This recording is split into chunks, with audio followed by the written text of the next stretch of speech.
कारलं म्हटल्यानं सगळ्याचे तोंड वाकडे तिकडे होतात आणि कोणाला नकोशे वाटतात कारलं खायला. अशा प्रकारे जर बनवलं ना कारलं अजिबात कडू होणार नाही, मी गॅरंटी देऊन सांगते. आणि मी जेव्हा असं कारलं बनवलं, जेव्हापासून मी 2 या 3 वेळेस बनवलं मी कारलं, बनवून खाल्लं असं. खूपच टेस्टी बनलेलं आणि कडू तर अजिबात नाही वाटतच कारलं खाल्लं म्हणून. कारले घेतले, व्यवस्थित धुवून घेतले, कापून घेतले, एका कारल्याचे 2 भाग करून घेतले. गॅसवरती टोप ठेवला, टोपामध्ये 2 ग्लास पाणी टाकलं, शिजून घ्यायचे. आता कारले थोडं मीठ टाकलं, थोडी हळद टाकली, मस्त शिजून घ्यायचे. आणि कारलं पिळायचं वगैरे काहीच नाही, फक्त त्याचं पाणी काढून घ्यायचं आहे. आणि ज्या बिया होत्या ना त्या बिया व्यवस्थित चमच्याच्या साहाय्याने मी काढून घेतल्या. काढून झाल्याच्यानंतर काय करायचं, आता मसाले तयार करूया. मी एक कांदा घेतला, बारीक चिरून घेतला, एक टोमॅटो घेतला, आलं लसणाची पेस्ट घेतली, थोडं खोबरं किसून घेतलं. आणि मसाले जे तुमच्याकडे अवेलेबल असेल ते तुम्ही टाकू शकता.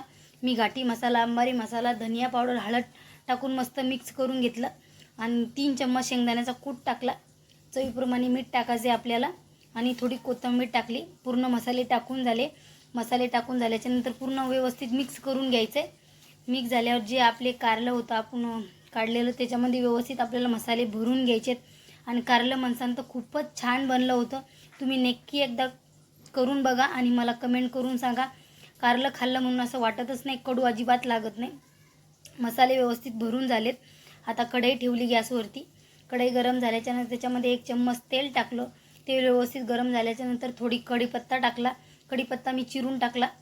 आणि कढीपत्ता तळल्यावर त्याच्यामध्ये थोडे जिरे टाकले. मस्त तळल्यावर जे आपले कारले होते ते टाकायचे त्याच्यामध्ये. तेल कमी पडलं तर मी परत टाकलं. तर व्यवस्थित फ्राय करून घ्यायचे. स्लो गॅसवरती करून घेतले. खूप टेस्टी बनलेलं कारलं. चला आता कारलं रेडी झालं. आणि आवडलं तर लाईक शेअर सबस्क्राईब करायला विसरू नका. बाय.